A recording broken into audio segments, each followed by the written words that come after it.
Hi everyone, welcome back to my channel. So we have finally hit 1000 subscribers, so that is really insane to me that I was able to hit this target of mine.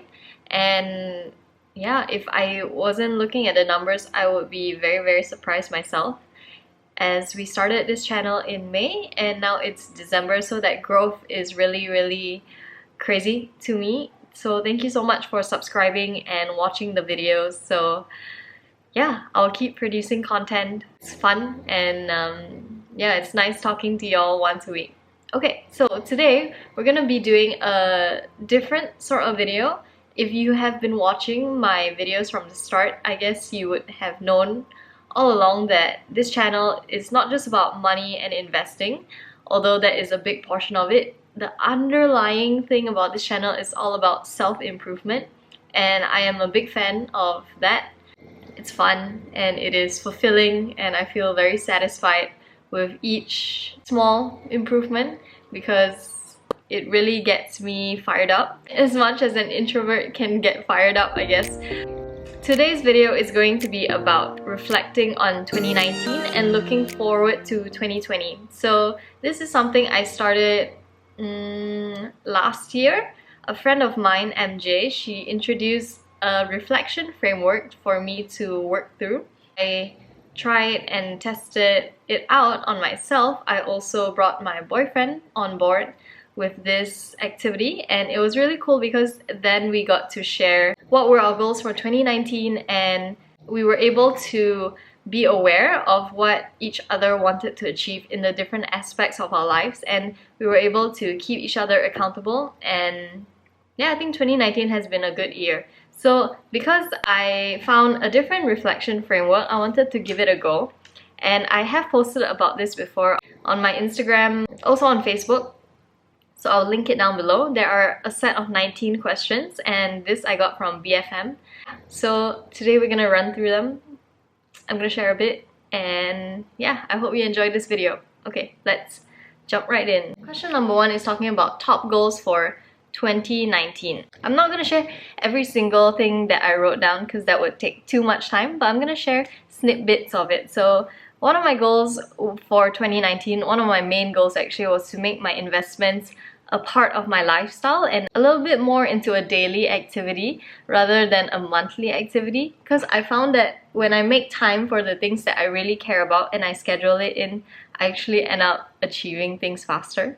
Surprise, surprise! That's something that I really wanted to work on this year, and yeah, I managed to achieve it. And whether it's like just setting 30 minutes aside daily to look at the stocks that I was interested in or work on portfolio allocations, yeah, making that time actually made a difference towards me becoming a better value investor.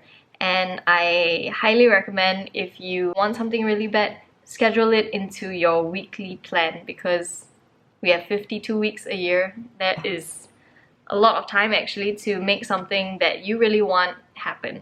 The second goal that I had was also investment related, and I want to hit a target CAGR of 15% per year compounding. This I think I hit in 2019. The reason you hear a lot of reticence in my voice is because the calculation for CAGR requires that the portfolio be a closed-ended portfolio, meaning that I just start with a lump sum and there are no top-ups, and that is what makes the CAGR calculation easier. But because I do regular top-ups monthly, because I'm not starting off with a big amount of money, that makes the calculation more difficult. So as I work on my math skills, I will keep you updated. I think I hit my target, or I was just a little bit below my target, so my last calculation was 12%. But also know that another portfolio I have is not hitting that target, so there are variations, but it's okay because we're a long-term investor, or at least I am. And yeah, this year was a rough year for Malaysian stocks, but it keeps things interesting. Some of the other goals that I had in 2019 were very relationship oriented, so spending quality time with my family and friends, and let me see, Okay, I have another one here called increase number of income streams. Did that. Read voraciously. So yeah, that was one of my goals and definitely achieved that. And the book count was at 34. Ever since I started working, I re-pursued my hobby of reading, and it's always been around the theme of personal development, self-improvement, self-love, self-help, whatever you want to call it. And I really love this category. It's very interesting to me. Yeah, read a lot. Okay, so let's move on to the next question. Top 10 achievements in 2019. Number one, I'm really proud of this YouTube channel that I have started with all of you. I am proud to say that I am building this personal brand of mine. I'm doing this because I think it is important, one, to talk about our money and investment journeys, and two, it's important to me because I like teaching and I like sharing, and because I stopped teaching, this is one of the ways that I can still tap into this space. Yeah, I really like how it makes me feel. Let's see, another achievement. I followed through on my savings, spending, and investing strategy. So if you have not seen that video, I call it my bucket strategy, and I think I named it how to save more money. So by following that strategy through the year, it made me very consistent, and yeah, whatever goal I set out to achieve for my savings or investments, I hit it because I automated it and I made it into a system. Very easy to follow. Another achievement is traveling with my best friend and her partner. I've always wanted to travel with my best friend. I just never got around to it. So we finally did it this year, and yeah, it was really fun. I'm a big believer of, if you really want to know how you can get along with someone, travel with them. It's just what it is. It's pretty cool. Okay, so let's move on to question 3. Question 3 is looking at painful lessons of 2019 and also joyful lessons of 2019. They want you to list at least 10. So one of my painful lessons of 2019. So if you see me looking down, I'm reading from my book because yeah, I can't remember everything, so that's why I write things down. So I wrote here that a painful lesson was that worthiness comes from within, and it doesn't matter what other people say. They could be saying the nicest things to you and giving you heaps of compliments, but it really matters how we feel on the inside. And if we surround ourselves with negative self-talk and we do something that we are not proud of, and then we criticize ourselves saying, oh my god, why are you so stupid? Oh my god, I can't believe you did that. That is actually very unhealthy. I learned this year. I wouldn't say very painful, but it's just a lesson that has an emotional trigger. I hope that makes sense. Okay, so joyful lessons. Nothing is more important than to love and to be loved. I get a lot of joy from spending time with the people that I really care about. I've learned in my 27 years so far is that we all want to be loved and we all want to have someone to love. And I'm not just talking about romantic relationships here. I'm talking about community and friendship and family, a place of belonging. So yeah, that was a lesson that was very profound to me. Question 4. What is the biggest risk I took in 2019? So that is pretty clear to me. The biggest risk I took in 2019 was starting this YouTube channel and sharing my financial journey with all of you. I wouldn't say it's my favorite thing, putting myself on the spot and actually talking a lot. I'm actually more of a listener, if you know me very well. Well, life is interesting, and yeah, taking risks is part of it. Well, calculated risks. Question 5. The smartest decision I made in 2019. So this one, I will say that committing to post a video a week was something that I found to be a very good decision for me, because it really taught me how to be more disciplined with my time and how to create structure so that I set myself up for success, and also how to be better at managing my time.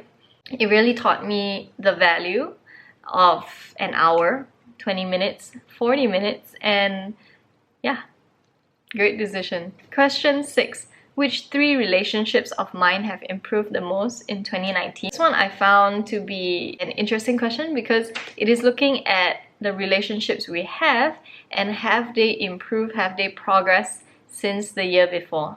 Actually, when doing this particular question, I was surprised as to which relationships improve. I guess thinking back as to why they improve, which leads us to the next question. Question 7, what are the 1 to 3 things I did that made the relationship improve? So it's looking for the concrete actions that we took, to identify what changed in the relationship. So I can share some of this with you. Like, say, scheduling time to actually meet up with my friend and taking the time to tell her that she's amazing and that I value the friendship, that I love her. So it's this kind of openness to sharing what I'm feeling with my friend and making time for each other that actually has really improved the relationship. And I think this was common for all 3 of the relationships that I was talking about. Okay, question 8. Who are the 3 people who had the greatest impact on me in 2019?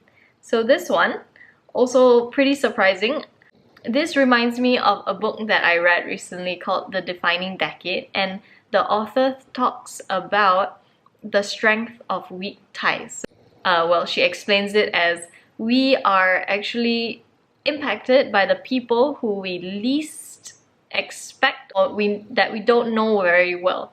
For example, if you got a job referral through friend's friend or your family friend, and that is actually a weak tie, but there is strength in that. So we shouldn't underestimate what people can do for us. I know that sounds selfish, but that's the way the world works. We leverage off of other people's connection or expertise and we reach out for help. And sometimes, actually, there's nothing wrong about reaching out for help and asking for favors. Worst case scenario, the person's not gonna oblige and that's it, and it's okay too, because they have choice. So yeah, if you are watching this, Soraya, I think you really impacted my 2019, and I mentioned this to you earlier. So I think you opened a lot of doors by inviting me into the personal finance community and investing community of Malaysia. So I got to meet a lot of people through you and through your introduction. So thank you so much for opening doors for me this 2019. I really appreciate it. I'm so grateful. Thank you. Question 9. The 5 people I spent the most time with in 2019. This is a stock take on who is actually your inner circle and who you're surrounding yourself with, which is important because we're moving on to question 10, saying, how did they influence me positively or negatively in 2019? So you go on to think about, okay, is this person actually a good influence? Are they having good impact on me this year, or is it a negative impact? And if it's negative, why am I spending so much time with this person, and what should I be doing about that? So I found it to be a good stock take, and yeah, that's all I'm gonna say about that. Question 11. The 3 best books I read in 2019. So this one was the one that actually forced me to take stock on all the books that I read this year. And this is something that I want to do in 2020, to actually keep track of every single book that I read and to extract out the lessons in a book. Notes on like the books that I read, how to win friends and influence people. Yeah, so things like that. But I stopped doing it and I really enjoyed it, and it also helps me to keep track of what I've learned from books, because if I don't revisit them, I'm gonna forget about them and then I have to reread the book again, which I also enjoy doing, but oh well. The best 3 books that I read for 2019, the first one that comes to mind is this book on Audible. I will link it down below. It's called The Man on Top of the Mountain. This came in as a recommendation by my good friend, and he is who I go to for great book recommendations. He's very generous with his knowledge. I found this book really funny. I thought the voice acting was really good and with powerful life lessons in it. An old holy man on top of the mountain. He's very wise. He can really self-entertain. Yeah, I would go with that. So check out the book if you're on Audible. It is really good. The next best book that I read was The Education of a Value Investor by Guy Spear. It follows his journey as a value investor and the things he learns along the way. What I took from that was that the people who you surround yourself with are super important. So his good friend is Monish Pabrai, who also wrote another book called The Dando Investor. They're in each other's communities and they are each other's support system, where one or the other is always egging each other on to be the best versions of themselves. So I thought that was really cool. And yeah, there are other great things about the book, so just check it out.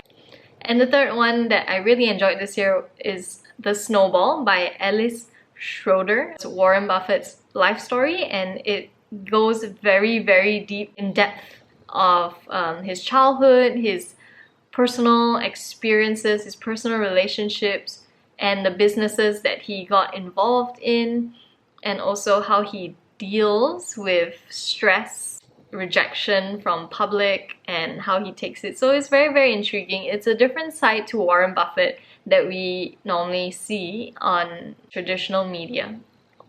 Question 12. What are 3 things I am most grateful for in 2019? Very grateful for my inner circle of support, which is my family and my very close friends, to be able to do what I do on a daily basis because I have good health. And 3, I'm grateful for technology because it is great in terms of accessing knowledge and people and community, including all of you out there, so thank you. Question 13. What are 3 compliments I wish someone gave me in 2019?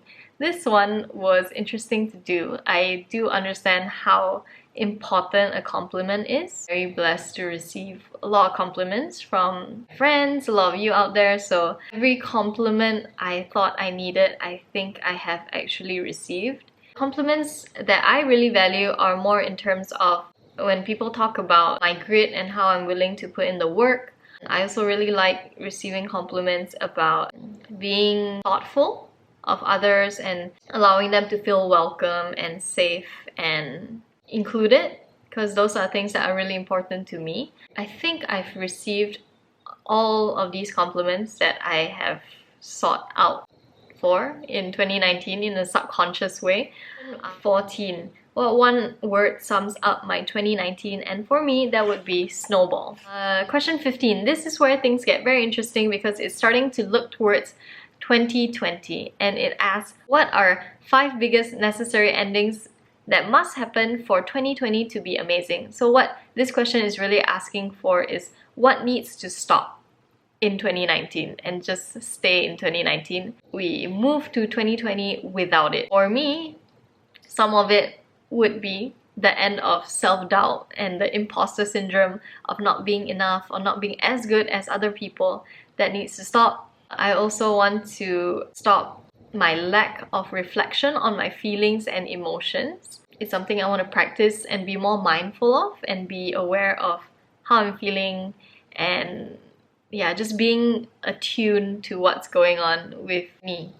I also want to complain less. Okay. Question 16. What are 5 powerful habits that must be developed in 2020? So this one is a big favorite of mine. I am a big fan, a big advocate for habit building, because those are what is going to take us to the next level in whatever we choose to, whether it's careers, relationships, money, fitness. Habits matter. So first habit I want to have is having clear and open communication with my loved ones. And 2, waking up early to do tasks that are urgent on my to-do list. I want to be waking up well, and I have created a ritual around waking up that has been working for me for the last 2 weeks, and I really want to make that into a solid habit so that I don't need to think about it.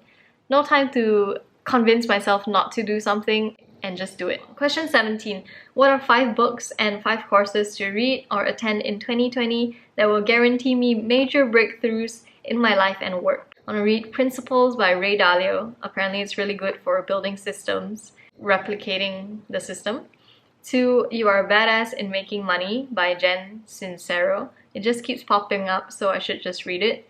3, Small Changes by Dan Ariely.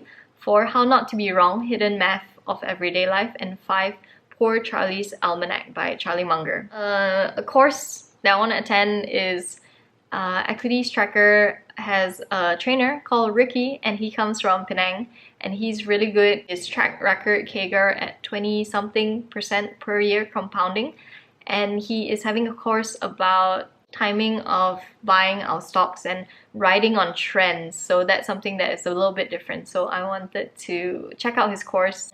I would love to check out a Tony Robbins course one day. And in 2020, I want to up my skills on videography. We all know I need it, and I want to up my skills on speaking as well. So question 18, what are my top 10 goals for 2020? And this one, I think I will keep to myself for now, but I can tell you that is pretty much consistent with the previous year's goals. Maybe this time a little bit more SMART, which is the acronym for setting good goals that are actionable. There's timing involved, so you set deadlines, and they are a little bit more measurable. That's the word. Okay, and question 19, the last one, is asking us, what is the theme of our 2019? What's the theme of our 2020 in one word or one sentence? So the theme for my 2020 would be build rituals, practice habits, and embrace greatness. Okay, that is it. So I know it is a very, very long process, but it is a very worthwhile process. And I hope that if you do this, you would share some of the things that you are really excited about, whether it is your goals, whether it is the best books for you. I'm very interested always in book recommendations, so please comment down below. Yeah, just share, and yeah, just share with us so we can keep each other accountable and also hype each other up so that we can achieve consistency in moving towards our goals and not letting them just be a resolution that we someday want to achieve. That's it from me today. I hope you're having a great day, and Merry Christmas or Happy Holidays, and I will see you in the next one. Bye!